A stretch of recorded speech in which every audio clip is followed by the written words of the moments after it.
kerjanya. Aya, Asidan, Jalaluddin, Vicky, ada sebelum Akil ya. Akil nggak ada informasi.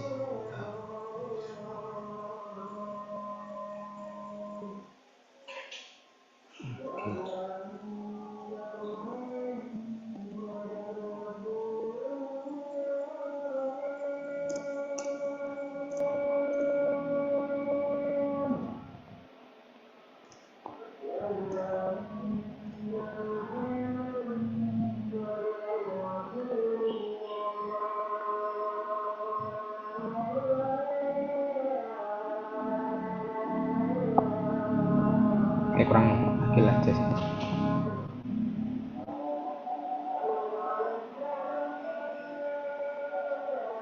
Oke, teman-teman bisa dibuka kameranya. Ini kita segera mulai, mungkin 2 menit lagi gitu ya. Ini bener ya teman-teman, cuman 6 orang ya? Kayak angkatan 22 cukup banyak kan? Nggak se-6 biji ini loh. Atau memang ini aja? Kayaknya masih belum datang Pak, atau mungkin ada yang nggak. Nggak kelas kemarin, kelas visual merchandise berapa orang? Visual merchandise gabung sama online sih. Ya cuman ini aja. Yang offline, yang tatap muka, itu yang eksekutif reguler. Dimas, Vicky, Azidan. Azidan pindah online ya?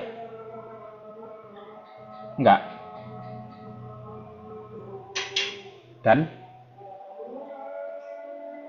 Jalaluddin. Kalau Vincentius kan Halo, memang. halo.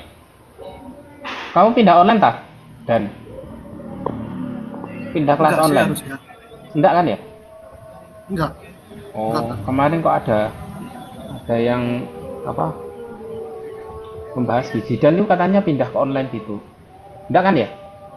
Tuh, harusnya enggak sih. Kemarin aku cuma ikut KRS ya itu aja. Apa salah setting ya? Enggak mungkin pemilihan kelasnya online jadi kok pesannya jadi online gitu loh, mungkin gitu. Memang Vianu, ini matkul ada dua tak Pak? Ada online atau offline tak Pak? Ya online karena kan kita pertama untuk kalau teman-teman milihnya apa? Seharusnya kan bukan online kan ya, MF kan? Iya Pak FF. Tapi absennya bener, tapi absennya udah ada nama Asidan. Kalau kamu milih online kan absennya beda. Mungkin ya ada sistem yang keliru mungkin ya. Pak Andri kemarin, loh Zidan tuh katanya pindah ke online gitu loh. Terus tak klarifikasi, masuk atau Pak gitu. Tapi enggak kan ya? Enggak, sebenarnya enggak. Cuma enggak tahu apa salah setting. Ya wis gak apa-apa. Bentar.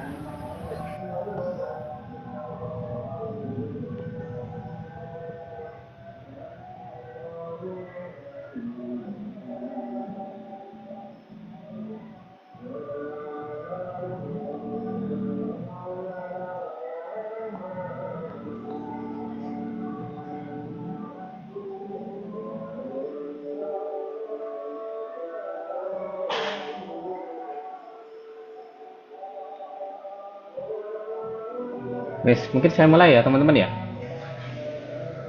Oke, selamat malam.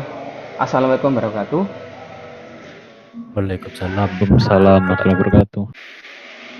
Oke, gimana kabarnya teman-teman semua? Sehat? Sehat. Sehat, Aman, Pak. Oke, lama nggak jumpa ya. Karena saya jarang untuk ngajar yang teman-teman eksekutif, terutama untuk apa? Yang semester akhir ya. Kecuali kalau yang bimbingan ya.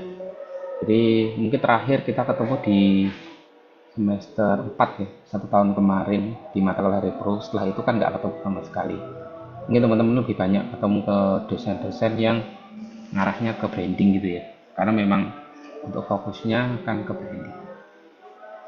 Oke, sehat semua ya teman-teman ya. Oke, nah, sudah buka semua ini? Ada yang Sudah, belum? Pak. Sudah. Udah, Pak. Oke. Ya. Pak Dimas itu kok pucat aja ya? Burung buka paling. Lampunya mati, Pak. Pak Jamu kok ya pucat ngono. Udah buka ya? Semua ya? Udah, Pak. Oh, ini di apa di Sudah, Pak. tempat kerja atau di rumah? Udah pulang semua ya? Masih kerja, Pak. Oh, ini di di kampus. Iya, Pak. Masih di tempat Oh. kerja. Oh, sendirian berarti ya. Hati-hati ya. Aman, Pak. Biasanya kan ngeri kalau di kampus sendirian. Soalnya kemarin itu aku mau ada salah jadwal gitu loh. Jadi tak pikir itu kelas Medpen itu Kamis. Terus pikir saya, lah tak online aja di kampus gitu ya. Terus dosen-dosen lapor nih kampus itu gitu ya. Gak ada orang. Ya kalau di kampus kan agak ngeri ya di ruang dosen itu kalau sendiri gitu kan ya. Apalagi kalau cerita-cerita gitu ya. Hantu-hantu atau makhluk halus apa gitu. Jadi kan ya merinding gitu. Terus akhirnya ya tak di rumah aja. Padahal puasa loh ya. Katanya puasa itu apa? Setan-setan itu kan di penjara ya nggak keluar. Tapi nggak tahu tetap takut aja. Karena memang suasana di ruang dosen itu terutama untuk kalau malam kamu di bawah apa tangga itu di ruang 3,5. Kalau kamu ke ruangan saya dia kan ada lorong dia. Kalau saya lihat lorong itu kan gelap, terus di bawah tangga wah ngeri rasanya. Jadi saya jarang kalau kelas online di kampus ya. Makanya saya biasanya kalau kelas gitu milih ke ruang salesmanship. Ya, ruang salesmanship itu kan tapi lebih terang gitu loh ya. Nggak ada lorongnya ya di luar aja. Tapi lebih apa ya lebih kayak rasa aman gitu. Kalau di Nano kayak apa ya hype-nya gitu. Oke, terima kasih teman-teman atas kehadirannya. Masih di kelas online dulu ya selama 2 minggu. Nanti kita ketemu di kelas kelas tatap muka setelah Lebaran gitu ya. Jadi ditahan dulu 2 minggu ini untuk teman-teman bisa kelas online. Toh di mata kuliah metodologi penelitian kita kan nggak praktik ya, lebih banyak ke diskusi, terus kemudian teori gitu ya. Tapi nggak ke teori sih, lebih cenderung ke case study gitu, diskusi, terus kemudian mungkin ceramahnya nggak banyak-banyak. Oke, mungkin di pertemuan pertama saya ingin membahas mengenai kontrak kuliah dulu ya. Jadi ingin membahas mengenai mungkin yang masih belum banyak tahu yang dimaksud metodologi penelitian itu apa, metodologi penelitian dengan metodologi desain itu bedanya apa. Mungkin kan di semester berapa 3 teman-teman kan udah ngambil mata kuliah metodologi desain. Apa sih yang membedakan antara metodologi desain dengan metodologi penelitian ilmiah?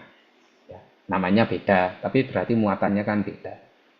Ya, ini di semester 6. Jadi nanti teman-teman untuk mata kuliah ini itu nanti ada kaitan eratnya dengan rancangan proposal judul tugas akhir ya. Ya, jadi benar-benar sangat penting ya untuk metodologi penelitian ilmiah.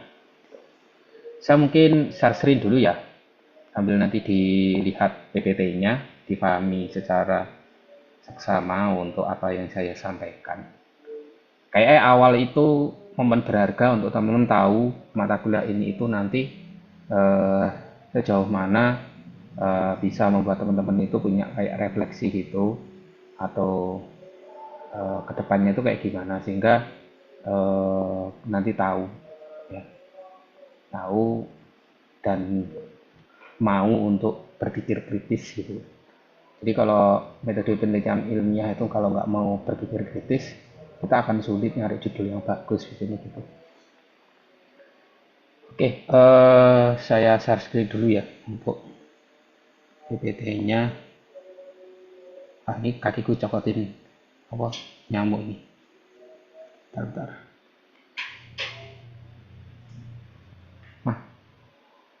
Nah, ya, ambil no. Kok ini nyamuk sih aku? Cokotin nyamuk. Belum minyak. Enggak, wis tak silent. Minyak, kayu putih.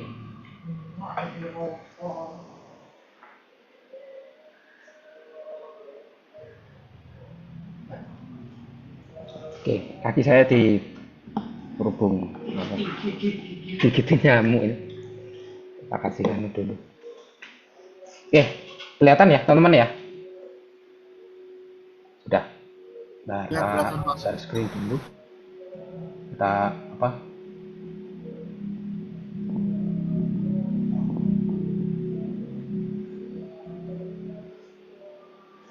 Oke, jadi kita bahas mengenai kontrak kuliah dulu ya untuk mata kuliah metodologi penelitian ilmiah.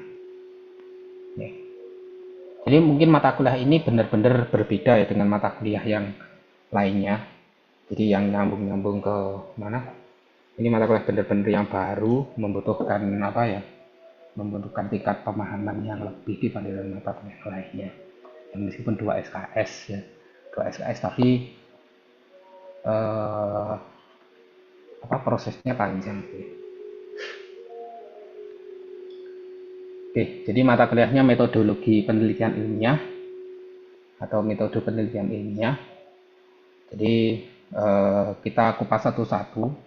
Apa sih yang disebut metodologi ya, penelitian? Apa sih muatan dari ilmiah? Terus analogi yang mempermudah kalian untuk memikirkan sejauh mana penelitian yang ada di DKV, misal kayak gitu ya. Itu kayak gimana aja. Terus mungkin kita bahas sedikit mengenai yang sudah pernah dikerjakan kakak tingkat kalian, atau nanti kalau naiknya berdasarkan pengalaman-pengalaman yang sudah kalian temukan ketika lihat tugas akhirnya kakak tingkat kalian gitu ya. Kemarin yang di Antaloka terakhir itu nonton nggak? Udah nonton semua kan ya?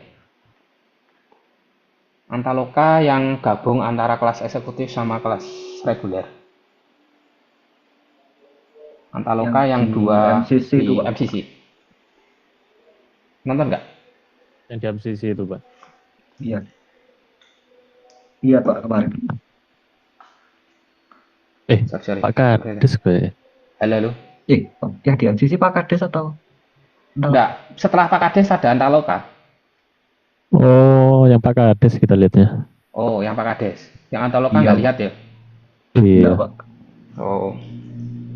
Alia juga nggak lihat kemarin. Enggak, Pak, tapi tahu lewat IG, Instagramnya.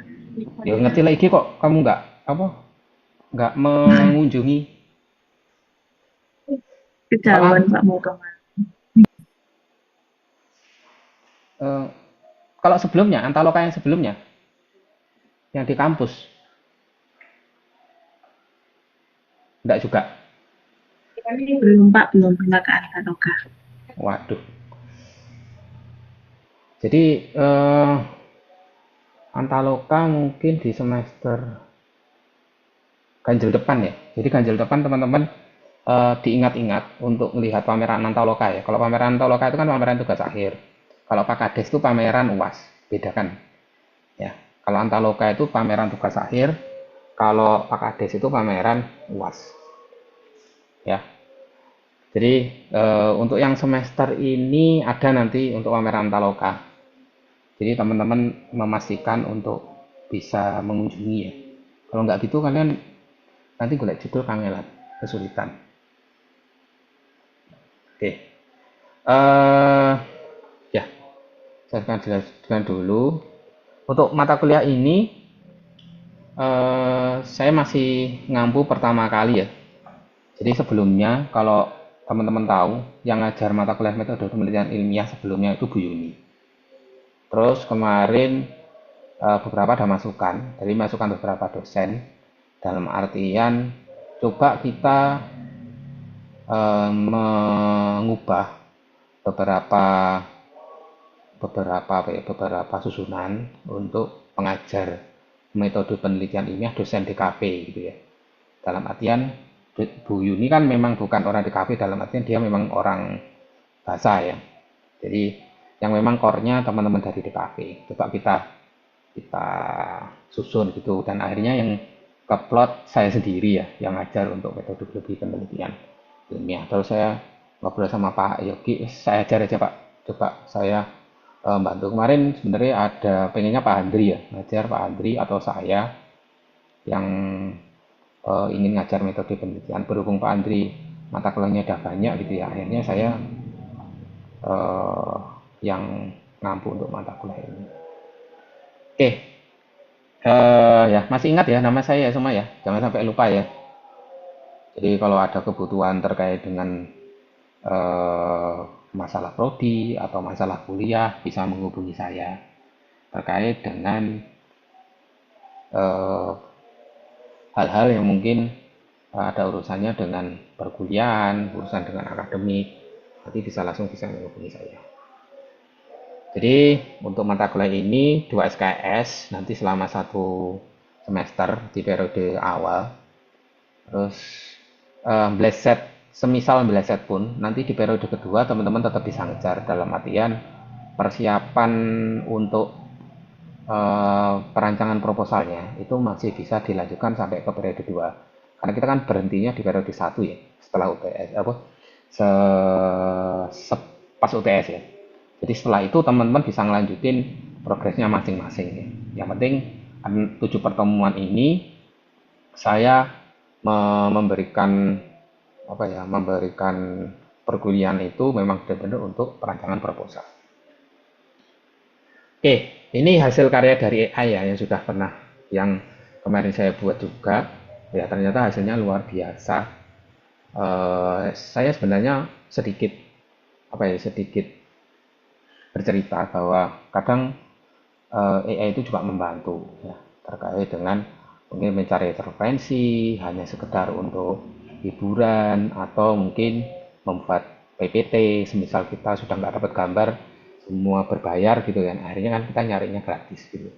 Akhirnya kita nyarinya AI untuk bisa membantu itu, tapi tidak kemudian kita selalu berharap pada AI. Oke, jadi mungkin ada yang mungkin mau berpendapat tentang AI setelah gambar-gambarnya atau beberapa tahun ini.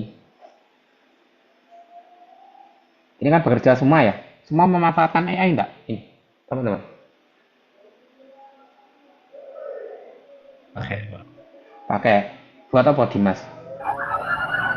Kalau saya kan kerjanya ini di tempat percetakan sablon packaging. Nah, Ya, kadang kalau ada customer yang ngirim gambar pecah atau gambar yang full color itu kan harus dijadikan satu warna dulu. Nah, itu pakai AI biasanya. pakai AI ini apa biasanya? ChatGPT atau Oh, Gemini. Gemini. Mas, gratis apa berbayar? Ada limitnya, Pak, kalau gambar-gambar gitu. Oh, oke. Iya. Ini yang kemarin saya yang di PPT ini pakai Gemini. Ya, pakai Gemini coba. Ya lumayan lah. Saya sekarang kan AI ya cukup bagus ya. Tapi kalau sekedar hanya PPT buat untuk, bukan, kecuali kalau mau bikin produk ya atau bikin media, saya nggak pakai ChatGPT. Misal kayak karya ilustrasi atau apa itu nggak pakai ChatGPT. Tapi kalau cuma hanya membantu untuk PPT gini kan berarti kan hanya referensi lah, sebagai referensi aja. Yang lain mungkin mau berpendapat, yang kerjanya pakai AI atau selama ini membantu? Ya Vicky. Iya Pak, kalau dari saya mungkin sharing aja sih Pak. Kemarin itu ada dosen di tempat saya mau melakukan survei untuk penelitiannya. Itu beliaunya kan tentang telur Pak ya. Jadi mau bikin kemasan telur. Itu kalau kemasannya kan ada beda-beda, ada yang dari karton, ada yang dari plastik. Nah itu daripada beli itu saya pakai AI Pak. Oh, Jadi bisa menentukan view angle-nya juga dari mana. kayak mockup gitu ya? Iya, Hmm. Kalau nyari bahannya agak susah soalnya, Pak. Oke, oke. Terus yang lain mungkin ada pengalaman?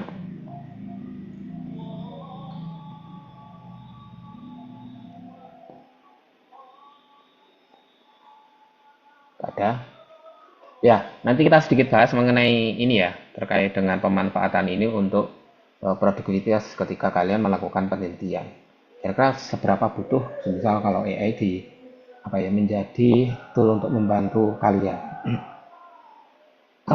Jadi mungkin saya nanti sedikit cerita karena mungkin di semester ini kan saya sama Pak Andri kan studi lanjut ya, studi lanjut kuliah lagi, terus beberapa kali ya istilahnya adalah kita pusing gitu ya, pusing dalam artian eh, sebenarnya posisinya sama ya, saya itu juga sedang melakukan mencari judul untuk disertasi. Sebenarnya nasibnya sama gitu ya. Aku sama teman-teman itu sama, cuman saya sharing pengalaman kalau pas S1 saya itu gimana, mungkin di S2 seperti apa, terus kemudian sekarang saya juga lagi apa ngerancang untuk gimana sih cari judul yang bagus, kelayakan penelitian itu kayak gimana, terus mencari apa ya objek yang bagus itu kayak gimana, terus cara menganalisis data itu gimana dan sebagainya. Mungkin saya lebih banyak cerita.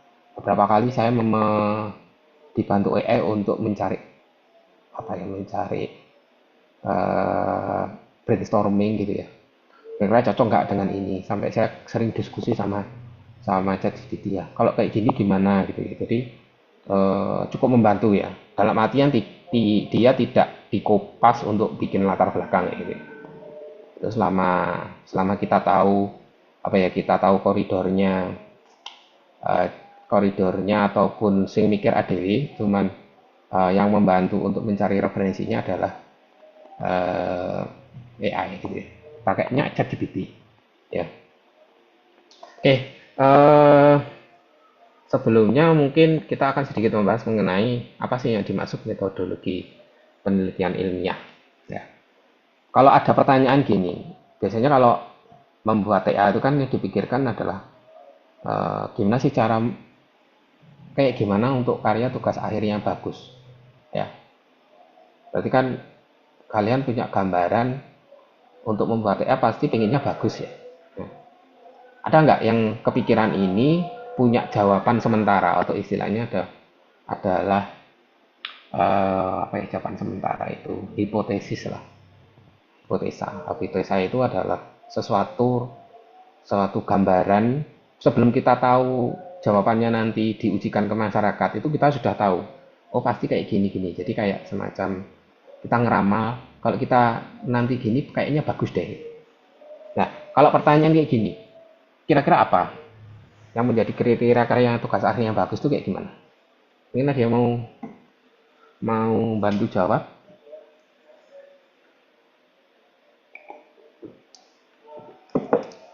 Silakan, ada yang mau berkomentar? Ini pengennya karya TA-nya bagus apa enggak? Ya pengen bagus kan ya, nggak mungkin kan?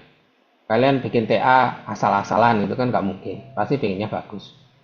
Pasti semua orang pengen karyanya ataupun TA-nya pasti bagus, skripsinya bagus, cari judul yang bagus, terus kemudian serius ngerjain laporannya gitu kan ya, biar ujiannya nggak keteteran, biar ujiannya nggak dibantai lah, kayak gitu ya. Oke, kayak gimana? Ayo, saya suruh ngomong mas apa mau? Izin jawab. Ya, gimana?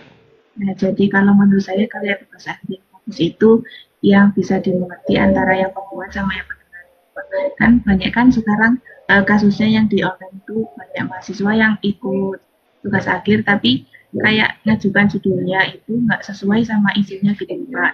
Jadi di sana nanti kan dia bisa dibantai mati-matian apa. Jadi menurut saya tugas akhir yang bagus itu ya itu yang detail dan isinya itu sama antara judul sama isinya gitu. Oke. Berarti targetnya siapa?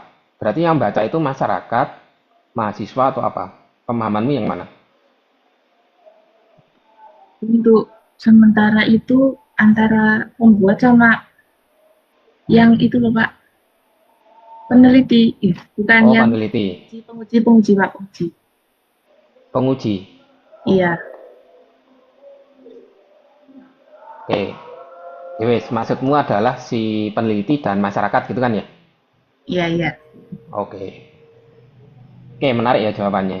Jadi antara yang buat berarti berkontribusi lah ya. Itu kata akhir yang bagus itu berkontribusi kayak gitu ya. Pengennya mengarah ke situ. Lah nggak ada kontribusi ini nggak apa nggak TA. Oke, yang lain mungkin. Tadi Jalaluddin kayaknya mau ngobrol dulu tadi. Anu Pak yang apa? Yang ada manfaatnya aja itu TA nih, sing bagus. Apa? Menurutmu manfaatnya apa? Yang memecahkan masalah, ya, masalah orang atau siapa gitu pokoknya ada manfaatnya TA nih. Oke, ada manfaatnya bisa menyelesaikan sebuah permasalahan ya. Iya, Oke, ya bisa orang, bisa brand, bisa masyarakat, ya. Misal kalau kamu mau bikin media edukasi, misal kayak gitu ya. iya Atau bisa. misalnya layanan masyarakat, berarti kan masyarakat umum. Kalau brand ya berarti brand yang bersangkutan. Kalau personal, semisal pemilik UMKM dan sebagainya, owner, bagus. Oke, jadi yang ada manfaatnya ya. Iya Pak. Oke, dan punya masalah. Ya kembali lagi, tujuan utama dari DKV itu kan penyelesaian sebuah masalah gitu ya. Oke, yang lain? Ini sih belum belum buka kameranya siapa? Idan.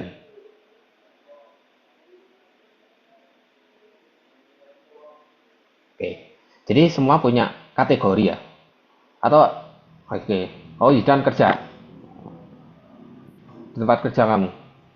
Oke, ya wes. Oke, mungkin Vicky atau Dimas?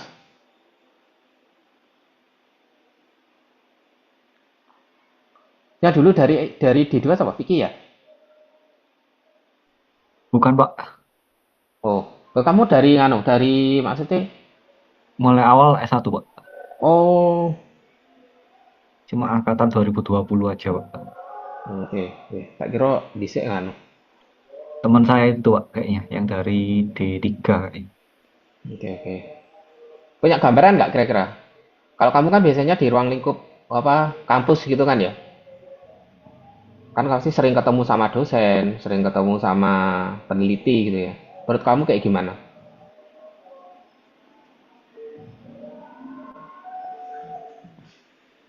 Kalau menurut saya ya hampir sama kayak Mas Ihsan tadi sih Pak. Intinya bisa memecahkan persoalan dari targetnya itu.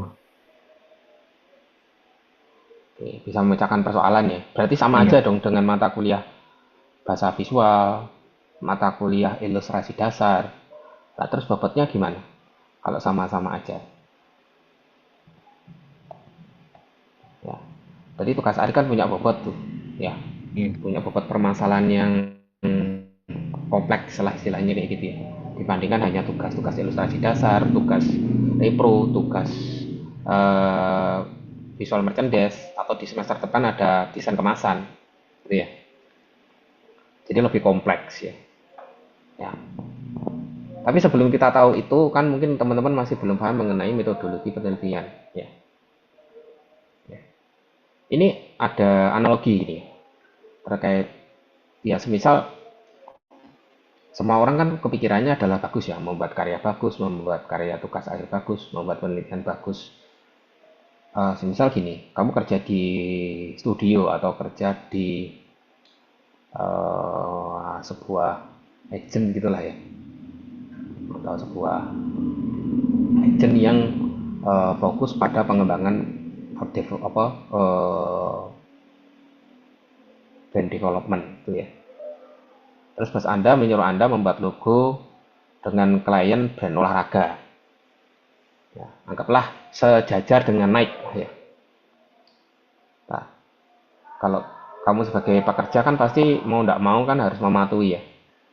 Nah, pengennya bos Anda itu selesai dalam waktu 2 hari gitu ya. Jadi mulai dari riset, brainstorming dan semuanya ketemu dengan klien itu kalau bisa 2 hari selesai. Kalau enggak itu Anda dipecat. Posisi Anda masih dalam keadaan sakit. Ya apa? Kalian sebagai seorang desainer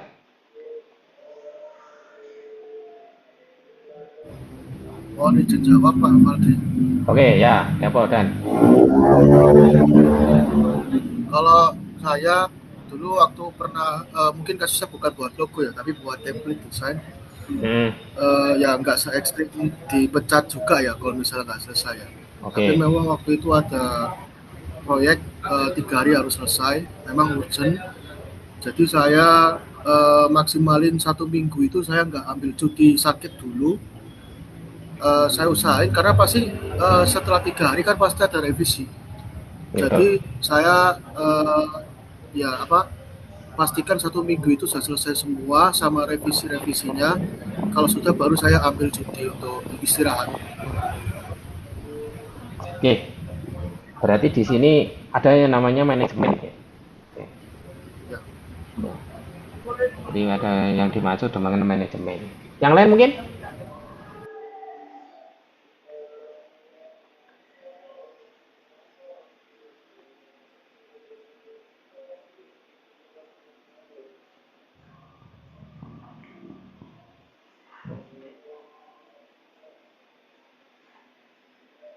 Yang lain? Ada tanggapan?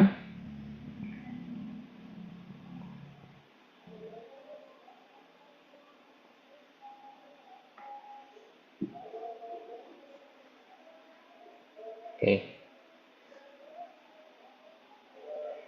Ini ada sebuah pernyataan.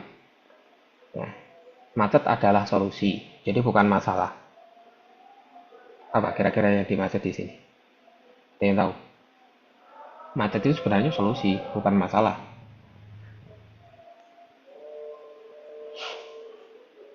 Ya apa?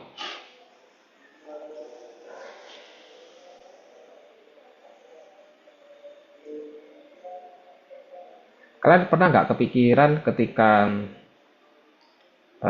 manusia itu punya punya apa ya? Punya kreativitas gitu ya.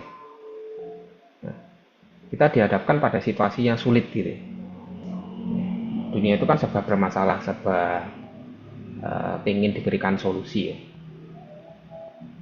Semuanya itu mau kita pecahkan masalah tersebut.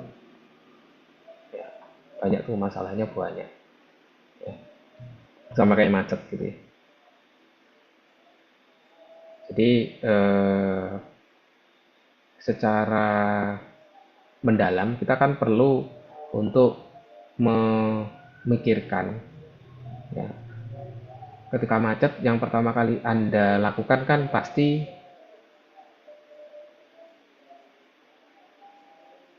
mengetahui kondisi ataupun di mana saya itu macet kan gitu ya. Jadi kalau Anda pakai analisis gitu. Oh, sekarang saya ada di mana nih? Ya. Jadi sebenarnya metodologi penelitian ilmiah itu tidak jauh dari sebuah permasalahan terkait macet ini. Ya. Kalau kamu orang daerah situ mudah, karena kamu sering mengobservasi, ya, sering melihat lingkungannya. Oh, saya tahu jalan tikusnya ini. Ya. Jadi macet itu adalah sebuah permasalahan tugas air Anda. Ya. Berarti kan kalian akan mencari jalan keluar. Gak mungkin kan kalian mau kejebak macet terus. Jalan keluarnya apa? Pasti cari namanya. Kalau kalian nggak tahu daerah tersebut, pasti akan mengandalkan Google Maps. Cari jalan tikusnya. Ya. Berarti itu kan kreativitas. Ya. Kreativitas untuk membanyakan solusi. Ya. Permasalahannya, tugas akhirnya adalah macet itu tadi. Jadi dari gambaran macet, itu kita tahu kira-kira apa yang akan kita lakukan. Ya padahal sekedar macet aja. Itu semua orang alami. Gitu ya. Pasti cari namanya Google Map. Ya di dalam Google Map itu kan pasti ada rujukannya. Ya, harus ke sini, dituntun juga. Ya anggaplah kalian bimbingan gitu ya. Ya bimbingan ini ke sana ke sini. Terus kalau lewat sana, ya berarti kayak gimana? Kalian lihat gitu ya. Oh masih jalannya kecil, nanti akan memutar dan sebagainya. Berarti kan diberikan saran. Ya, untuk mencapai tujuan. Misal kalau kamu mau ke kampus itu, terus buat macet, berarti kan kamu nyari jalan tikusnya. Bagi orang yang sudah melakukan observasi mendalam, jadi sering pakai daerah itu atau mengenal daerah itu, mereka akan mudah. Ya, jadi permasalahan tugas akhir itu bukan permasalahan yang eh, kita tahu ujungnya itu nanti kita mau ke sana, cuman kita nggak tahu jalan terjal tersebut, cara mencari kreativitas solusinya itu seperti apa. Ya, kita sudah kepikiran pusing dulu melihat macetnya. Ya, ini banyak dialami oleh mahasiswa ketika buntu, ya sudah buntu, sudah menyerah gitu. Ya, ini sering dilalui. Padahal masih ada, kita masih bisa gunain maps, bisa tanya orang, ya. Terus kemudian kita ya, cari jalan lain. Ya, misal kita nggak tahu jalan tersebut, ya dilalui aja. Berarti kan diterabas. Istilahnya adalah kalian melakukan observasi secara langsung. Berarti mau tidak mau kan tetap harus observasi. Nah, makanya kenapa macet itu adalah solusi. Ya, karena seperti seolah-olah macet itu adalah bagian dari sebuah permasalahan. Jadi kita TA itu mencari solusi, bukan masalah. Yang awalnya memang ada masalah di situ. Oke. Terus ini analogi yang paling mudah adalah ketika teman-teman ke sakit gitu ya, misal ke dokter. Kira-kira apa yang dikatakan dokter? Ini kan sakit kan masalah semua orang ya. Misal kamu 3 hari kedinginan, demam ya, terus nggak kuat lah, aku nih dokter lah. Apa kata dokter? Pertama kali ditanyakan apa? Apa Jalaluddin? Gimana? Keluhannya apa? Ya, keluarnya apa? Berarti kan nyari, ya, nyari permasalahannya apa? Sama, ya. Ada runtutan di situ ya. Setelah itu,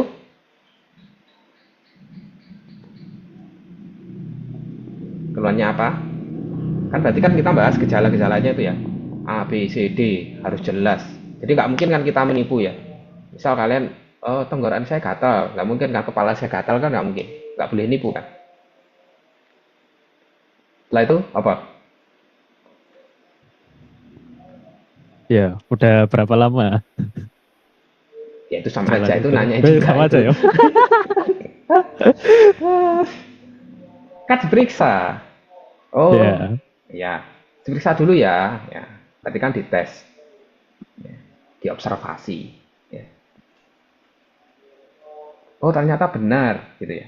Coba buka mulutnya. Oh, tenggorokannya merah, perutnya keras gitu ya.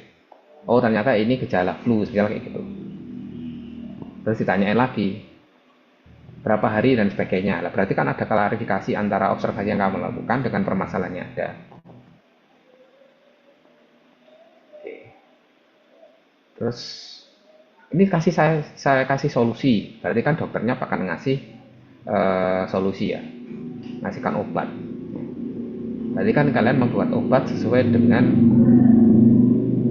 eh, gejala yang sudah kalian tanyakan ke dokter tersebut. Dokter tersebut mengobservasi, melihat secara seksama. Gitu kan. Ya, itu kan proses ya. Obat, dikasih obat, ya, terus kemudian berapa hari baru sembuh kan ya. Dan menaati aturan ketika dokter, oh nggak boleh makan ini, nggak boleh minum ini. Setelah minum obat, setelah makan harus minum obat, gitu kan ya, 3 kali sehari. Sama. Ya. Membuat karya tugas akhir atau dalam proses metode penelitian seperti itu. Ya. Ya. Karena dokter sudah berilmu dia punya kemampuan ilmiah yang cukup cakap gitu ya, untuk memberikan solusi tadi. Ya berarti kan tugas kalian kan seorang desainer komunikasi visual akademis. Jadi kan semua harus dikatakan secara ilmiah, nggak boleh nggak ilmiah. Ya, gitu. Jadi di situ ada tahapan-tahapan yang perlu kalian lakukan. Ya, sudah memikirkan objek masalah yang Anda nanti ambil apa? Ada yang sudah kepikiran atau masih belum?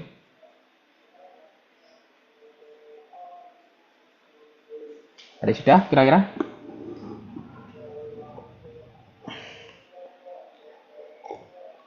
Belum?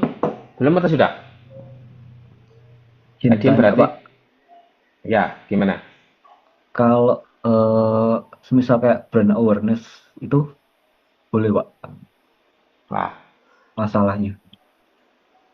itu masalah atau media? Atau solusi? Saya bingung nyusun katanya sih, Pak. Kayak semisal produk ini masih belum banyak yang tahu kayak gitu, Pak. Itu kan kayak brand awareness-nya ke konsumen gitu, Pak. Nah, berarti kalau kamu sesuai dengan urutan tadi, kalau kamu ke dokter kan Hmm. berarti gejalanya apa, masalahnya apa dulu kan? Ya, objeknya di mana? Itu yang perlu, bukan kemudian kamu nanyain ke kita boleh atau tidak, tapi masalahnya itu berangkat dari mana gitu loh. Ya. Kalau brand awareness berarti kan kesadaran eh, merek ya tertentu yang ada di masyarakat. Berarti kan nanyain ke masyarakatnya, baru kita Hmm. dapatkan klarifikasinya, gitu loh. Berarti gejalanya kayak gimana? Eh, nggak apa-apa, nanya nggak apa-apa, nggak masalah sih. Ya, eh, normal, mesti bingung gitu, kalau bingung terus nanya boleh nggak apa-apa. Tapi di mindset kita sudah kayak gitu, sudah kepikiran kayak gitu. Jadi kembali lagi gejalanya apa, masalahnya di mana, terus sudah kita tanyain atau belum ke, baru kalau sudah oke ya benar-benar kita cermati baru diperiksa. Diperiksa itu berarti kan observasi langsung. Sudah kamu observasi belum, nanya ke masyarakat belum? Ya kalau Masih. sudah berarti ya boleh gitu gitu maksudnya, gitu ya. Oke, jadi sudah dari sini kalian sudah memikirkan objek masalah yang nanti ambil itu apa dan seberapa layak untuk dijadikan sebuah objek permasalahan.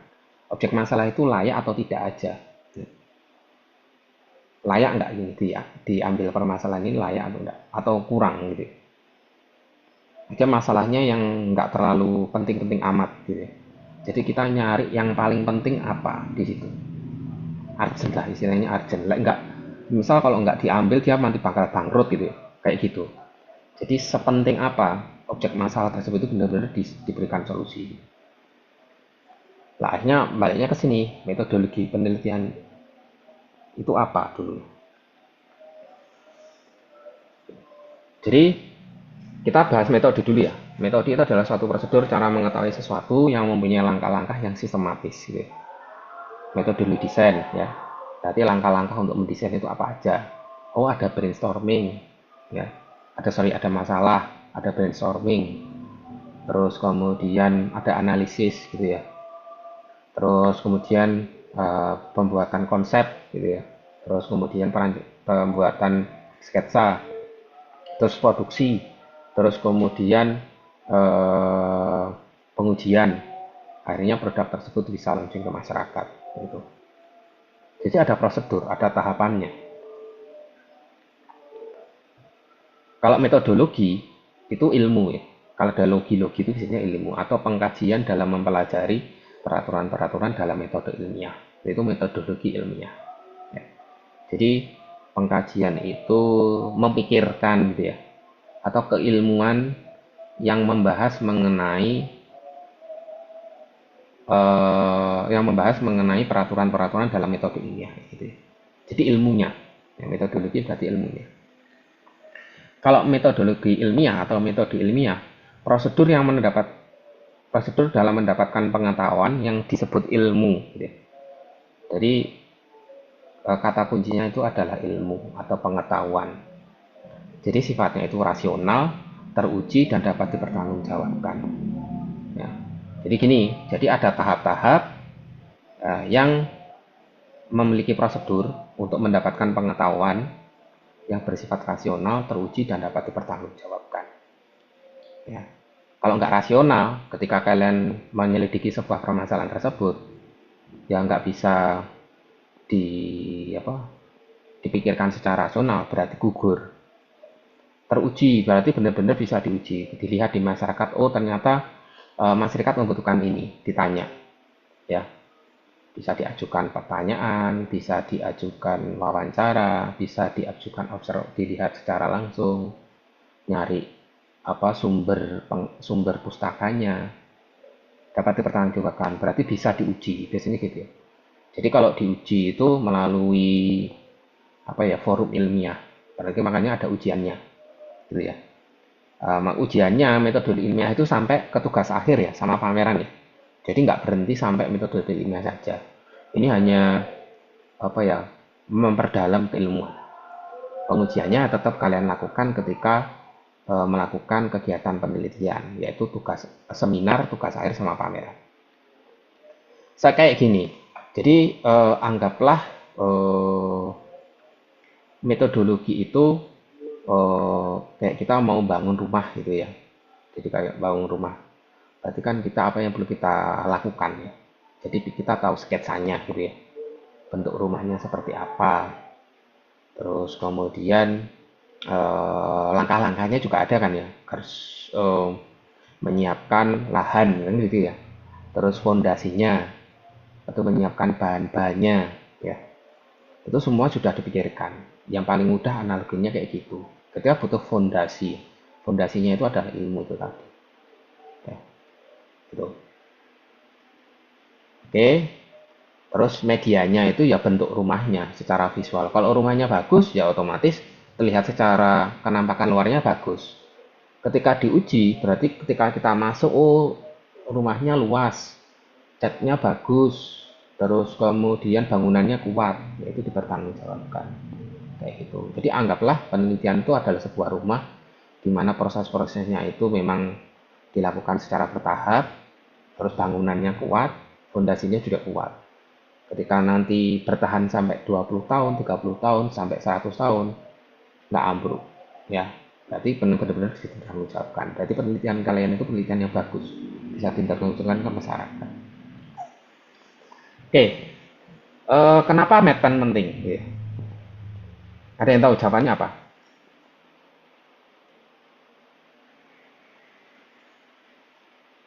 Kenapa penting?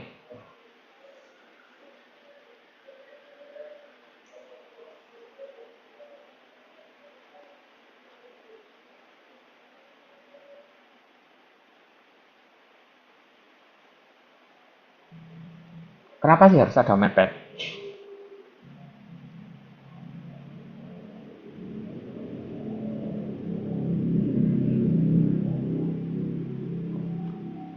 Ini analogi mudah ya. Ya, teman-teman kan nggak pernah ya kuliah memasak, nggak pernah ya. Tapi bagi beberapa orang yang ingin mendapatkan sertifikat atau mendapatkan ijazah memasak, mereka kuliah tata boga. Ya, sama kayak teman-teman. Lawang aku iso masak, aku nggak iso. Apakah orang bisa masak bisa disebut chef?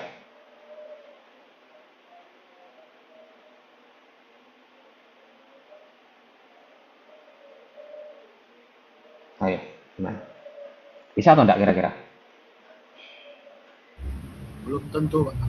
Belum tentu ya, nggak bisa dijadikan ukuran kan. Oke. Berarti minimal orang tersebut harus mendapatkan sertifikat kan ya, atau ijazah baru disebut chef. Itu pun sebagai chef belum tentu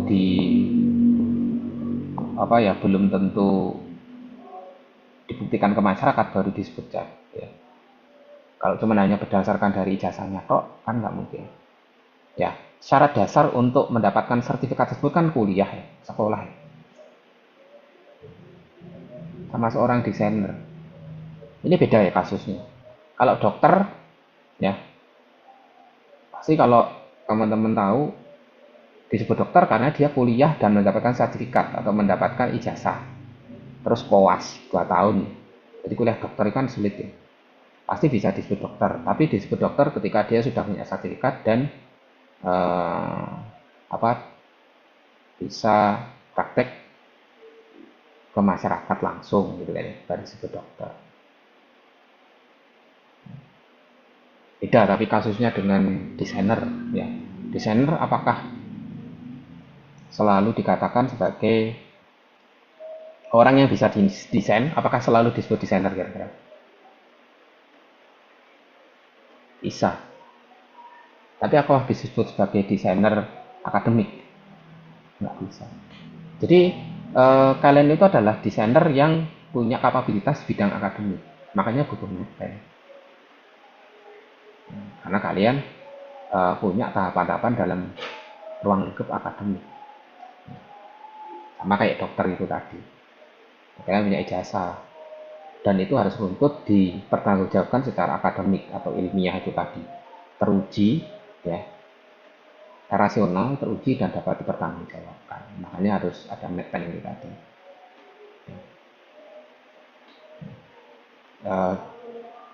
Loh. Nanti goalnya apa sih di mata kuliah ini? Jadi yang paling jelas adalah kamu akan merancang proposal penelitian dan ciptaan desain komunikasi visual secara sistematis, logis, dan berbasis masalah nyata. Jadi ada sistemnya, ada tahapannya, logis atau rasional tadi, dan berbasis masalah nyata. Berarti memang benar-benar masalah tersebut ada di lapangan, enggak, dan layak gitu ya. Jadi masalah itu kadang ada yang layak, ada yang enggak. Jadi dari 5 judul misalnya gitu, pasti tidak semua bagus ya. Syukur-syukur kalau bagus, pasti ada yang paling urgent atau istilahnya harus benar-benar diselesaikan. Kalau enggak, dia akan bangkrut kayak gitu loh. Jadi analoginya kalau kita bantu pasti bangkrut itu. Jadi biar nggak bangkrut, kita bantu dengan membuat karya tugas akhir. Ya, dasarnya itu di sini. Jadi dasar untuk apa tadi? Kayak dokter itu tadi. Dokter berarti mendiagnosa, terus kemudian memeriksa. Jadi mendiagnosa dan memeriksa. Tahu penyakitnya apa, baru dikasihkan obatnya ini. Jadi metode penelitian ilmiah itu memeriksa dulu ya. Mendiagnosa dulu. Di memeriksa itu nanti di mata kuliah seminar di semester 7. Nah, di semester 8 baru memberikan obatnya. Pameran baru tahu hasilnya. Jadi paling mudah analoginya adalah analogi orang kedokteran. Gitu. Saya ada pertanyaan dulu nggak dari sini? Takutku bingung karena ini agak sedikit lebih berat.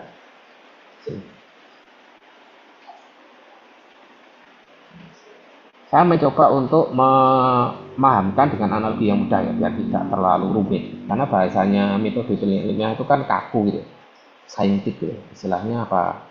Metodologinya ketat gitu.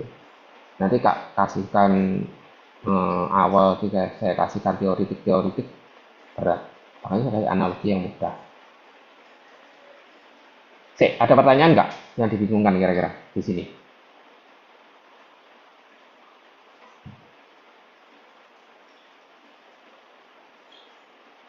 Ayo, tes. Halo. Suara saya jelas nggak ini? Jelas, Pak. Oke. Ayo, ada pertanyaan kira-kira dari sini? Enggak ya? Pak, kalau saya lanjut. Ya. Oke. Terus materinya apa? Jadi sebenarnya nggak ada materi khusus ya. Jadi nanti kita lebih banyak ke pendalaman kasus, terus kemudian terus pengalaman ketika saya bimbing, terus kemudian sedikit teori, ceramah, diskusi gitu ya. Jadi yang dibahas pertama itu adalah kelayakan sebuah permasalahan. Jadi masalah itu perlu diseleksi gitu ya. Jadi nggak semua masalah itu punya bobot yang sama. Jadi kalau bobotnya tugas, ya berhenti di tugas, nggak bisa sampai KTA. Jadi ada bobot. Jadi bagaimana kita menyeleksi permasalahan tersebut itu punya bobot TA. Itu pertama. Yang kedua, kita membahas apa itu data. Ya. Jadi data itu apa sih? Observasi itu datanya apa? Data primer itu apa? Itu layak nggak disebut data ketika kita melakukan wawancara ke orang ini, gitu, ke responden. Minimal berapa harus ngambil data, gitu ya. Dianggap variabelnya tepas. Itu ada, itu namanya data. Terus yang ketiga, teori sebagai dasar pemikiran. Nah, biasanya kalau kita ngomong teori itu emoh gitu. Tapi namanya teori itu pisau. Kalau kita mau memotong daging gitu ya, nggak mungkin kita mau pakai pisaunya adalah pisau untuk memotong kue, nggak bisa. Jadi teori itu seperti kayak pisau ya. Misal kalau potong daging misal gergaji untuk memotong buah ya nggak pas, karena bukan peruntukan. Pisau untuk daging pasti nggak bisa untuk pisau untuk yang lainnya ya. Karena memang fungsi dan kebutuhannya berbeda. Kadang kita membuat motong daging pakai kue, jadi kan berat. Di teori itu adalah seperti kayak mengasah gitu, mempertajam sebuah permasalahan atau jawaban. Ada analisis data dan konsep, terus penulisan rancangan proposal. Mungkin nanti penulisan rancangan proposalnya bisa dimulai dari awal ya. Jadi bisa aja pertama kalian sudah ngerancang. Jadi ini penulisan ini bentuknya itu berkelindan. Berkelindan itu ya di misal pertama kami tidak tata, kalian sudah nyatet, sudah terus bikin gitu ya. Jadi bukan kemudian di pertemuan kelima bikin rancangan proposal, nggak seperti itu. Tapi sudah dimulai dari pertemuan awal. Pertemuan kedua ya minggu depan. Oke, nanti kuliahnya adalah ya seperti ceramah, diskusi, penugasan, jadi riset lapangan langsung, kalian observasi. Atau kalau bingung di observasi, kita nanti punya teknik. Ya, teknik yang perlu dilakukan apa? Sama nyari kajian pustakanya. Yang kedua sedikit ceramah, nanti konsep dasar pemahaman. Ya, ada sedikit ceramah, terus kemudian ada diskusi dan keaktifan, nanya jawab. Terus nanti penilaiannya lebih banyak ke diskusi sama bukti-bukti riset datanya. Jadi kalian melakukan ini berdasarkan riset atau enggak, kalian nyari bukunya atau tidak. Terus hasil akhir proposal, jadi bentuknya nanti satu proposal, nanti sesuaikan dengan tata tulis, nanti bab 1 sampai bab 3. Syukur-syukur bab 3-nya bisa sampai sisa sketsa dan sebagainya. Tapi biasanya kita sampai konsep aja. Nah, semua itu sebenarnya sudah ada untuk membuat panduan tugas akhir, karena kita sudah harus tahu ya tugas akhir itu apa, panduan penulisan yang untuk Fakultas Teknologi Desain apa, template TADKV itu apa, itu nanti bisa dilihat ya. Ya, tiga-tiganya itu beda. Kalau template itu tata tulis, panduan penulisan itu adalah kayak semacam aturan, misal kayak spasi, covernya kayak gimana, margin dan sebagainya itu di panduan. Kalau template itu isinya, jadi contoh TADKV. Terus kalau panduan TA itu secara umum ya, misal tugas akhir itu apa sih, yang perlu disiapkan apa, kalau ujian apa, terus seminar nanti kayak gimana. Ini saling berhubungan ya. Jadi kalau kalian nggak tahu, silahkan dicek di fdd.asia.ac.id. Ini fdd.asia.ac.id ya. Jadi nanti bisa dicek di sini. Tapi kayaknya ini kan masih down nih servernya ya. Mungkin kalau kalian buka nanti detail unduhannya masih belum terlihat. Mungkin kalau nanya nanti saya kirimkan aja. Wes, ini ya dunia serba bermasalah dan kita dituntut untuk memecahkan masalah gitu kan ya. Kita nggak bisa menyelesaikan solusi atas semua masalah tersebut. Ya. Cuman kadang kita menganggap permasalahan TA itu lebih penting dari yang lainnya, ya benar. Ya karena kalau nggak gitu kalian nggak lulus kan. Jadi kita nggak bisa lari ya dari masalah tersebut. Kalau desainer pemula bekerja dengan institusi ya, desainer profesional bekerja dengan pengalaman, kalau desainer akademik bekerja dengan metodologi. Jadi itu kalian itu dari desainer akademik ya, desainer komunikasi akademik yang bekerja dengan metodologi. Jadi kalian mikir, kritis, rasional, logis, dan dapat dipertanggungjawabkan. Wes, dari sini mungkin ada pertanyaan dulu. Ya, masih belum membahas ke sesi diskusi. Tapi kalau ada pertanyaan, tanyain dulu aja.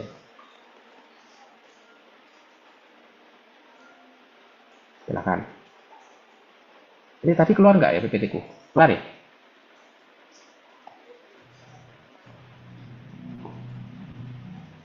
Tapi ini nggak anu ya, jadi saya. Saya lancar kok Pak. Oh lancar ya. Bisa.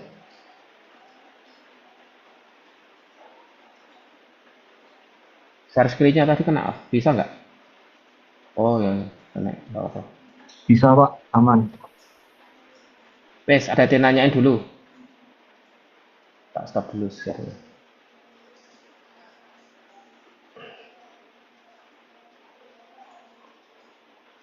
Udah tahu judul-judulnya TA kakak tingkat belum? Judulnya kayak gimana gitu? Ada yang tahu? Belum tahu. Cuman kalian tahu pengen bikin media apa gitu kan ya? Pasti ya. Oh, saya mau bikin ini Pak, boleh atau enggak gitu. Boleh kalau mau nanya boleh, silakan. Silakan kalau mau nanya boleh.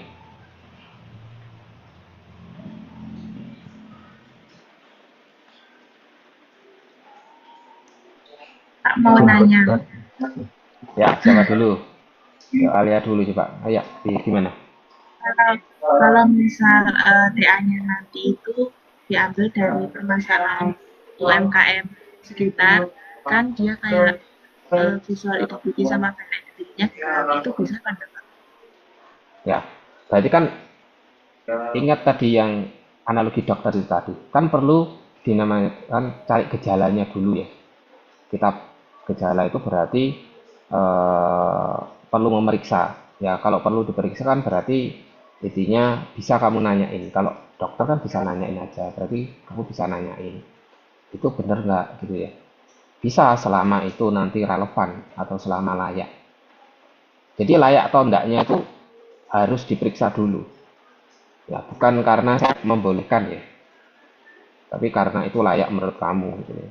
Jadi di mindsetnya sudah dipikirkan bahwa menurut kalian itu layak karena memenuhi metodologi itu tadi. Diagnosa, periksa, terus dikasihkan obat, ya, ya, ya dikasihkan obat baru sembuh kan, gitu kan. Jadi melakukan hal seperti itu, boleh nggak apa-apa. Cuman memang kalau kita biasanya analoginya itu dari judul dulu. Judulnya itu sudah kelihatan bobotnya, misal visual identity. Nah itu kalau kalian nggak nyari referensi, nggak tahu sih. Makanya segera ke perpus melihat gitu ya. Kalau kamu ke kampus ya di perpus itu ya judul-judulnya itu kayak gimana. Kalau nggak gitu, nggak kalian periksa kayak gitu, nggak tahu. Ya takutku blank.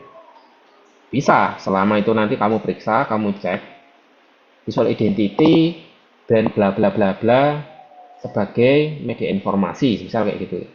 Nggak masalah, sudah selesai itu. Nah, berarti kan perlu diperiksa, itu kan hanya judul.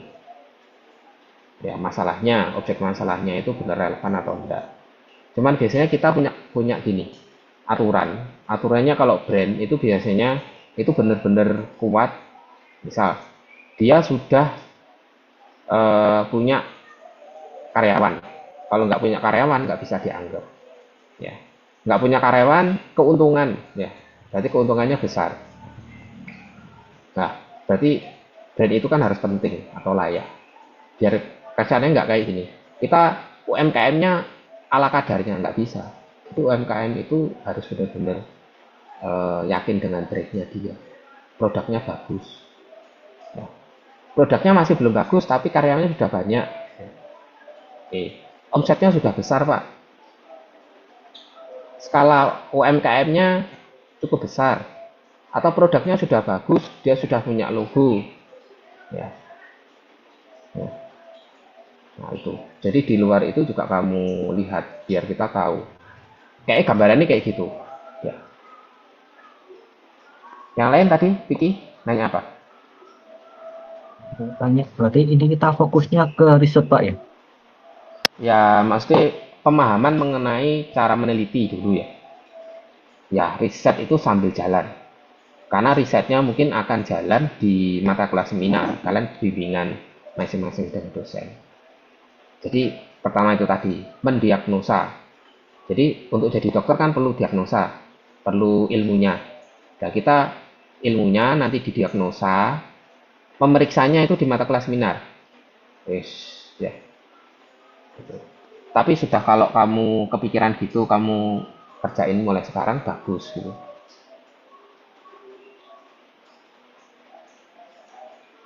Gitu.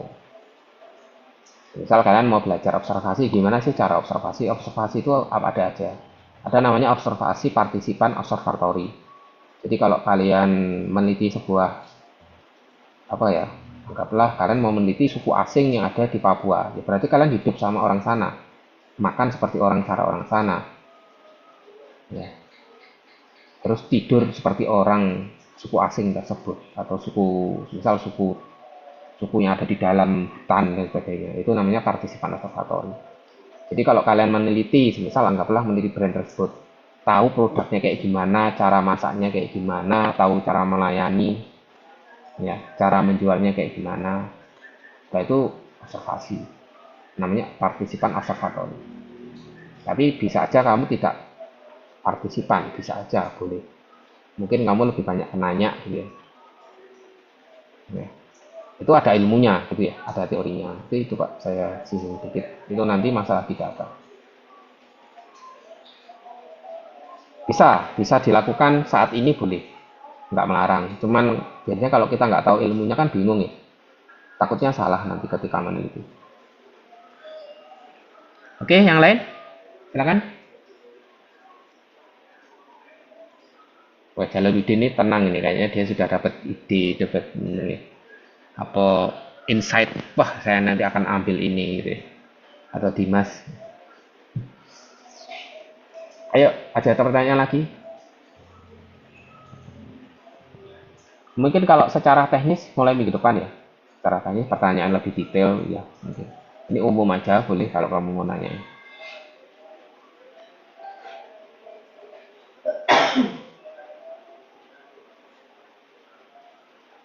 Mungkin di semester ini teman-teman kan masih jalan visual merchandise ya ini ya, mata kuliahnya ya. Belum dapat desain kemasan di semester depan kan ya. Saya sudah, Iya, Pak. Pak. Sudah? Iki udah? Pak. Sudah. Oh ya. Ini mau ngajukan judul, Pak. Oh, berarti ini jalan karo seminar. Iya. Oh, ya. Kemarin belum ada nganu sih. Udah ngajuin belum yang di judulnya kemarin? Belum, Pak. Belum ada info untuk pengajuan judulnya. Tadi saya WA ke Pak Yogi juga belum dibalas. Oh, kemarin beberapa dosen tak kasihkan link untuk ngisi yang mau ambil judul dan sebagainya. Belum ada info apa-apa, Pak. Bu Yuni nggak kamu ya? Putri Wahyuni ya? Putri. Iya, Putri. Oke. Kemarin sudah tak kirimkan linknya 2 minggu yang lalu. Ya, coba diklarifikasi lagi ya. Siapa? Oke, yang lain? Silakan.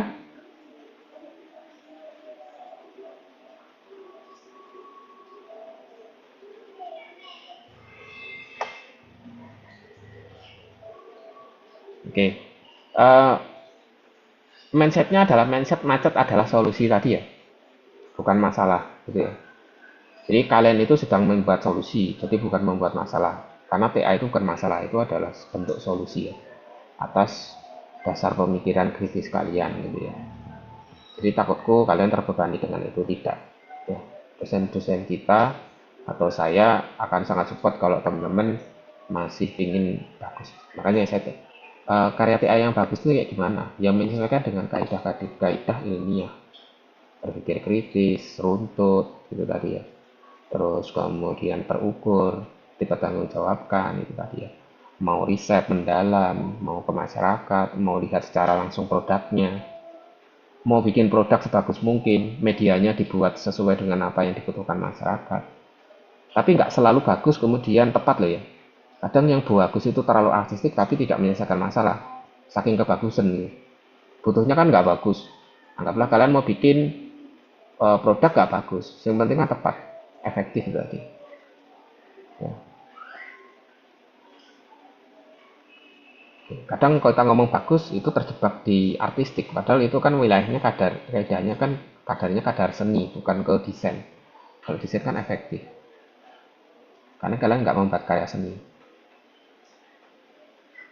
Tapi kita menggunakan metode yang ada di dalam seni, membuat sesuatu yang baru, tahu tentang teori warna, misalnya gitu ya, tahu tentang membuat apa desain yang berkelanjutan, misalnya gitu. Terus kemudian bahan yang ramah lingkungan, misal gitu. Oke, silakan ada pertanyaan lagi. Ini belum tak absen ya, ini tadi nanti tak foto dulu aja. untuk absennya. Nah, ini banyak sekali nih gabung ke saya. Dimas Agung, Vicky Haryana, Agil, Alek. Tak foto dulu aja. Karena saya kalau absen 2 kali itu bingung. Jadi biasanya tak absen, tak.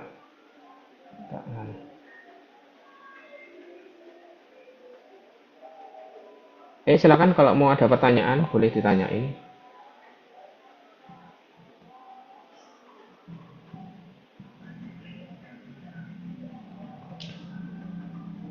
Untuk WhatsApp grupnya Pak, kita pakai Oh, grup yang ya ini nih. Nah, jadi scan aja ya. Ini pakai HP atau pakai laptop kalian? Biar bisa seng. Bentar.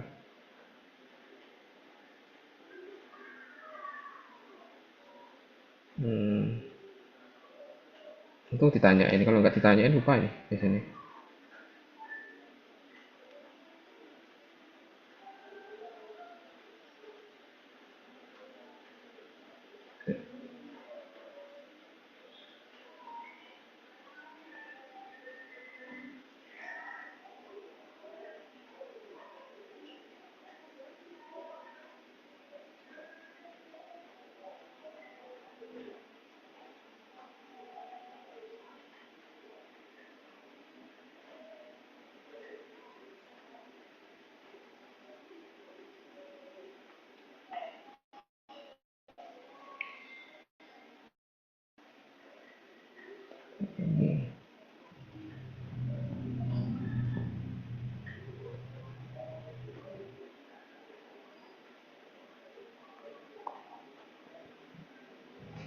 Coba apa di scan aja ya? Bisa nggak ini? Wah, gede banget. Gede banget.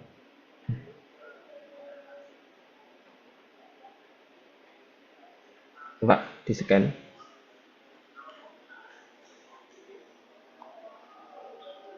Atau link. Atau kirim link aja ya. Enaknya linknya ya. Ini pakai HP atau pakai laptop kalian? Laptop, Pak. Oh, bisa.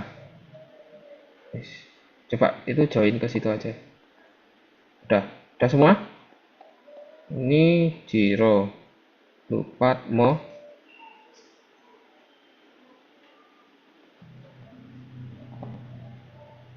si 5 orang. Jiro, Lupatmo, 6. Agil udah nih Agil.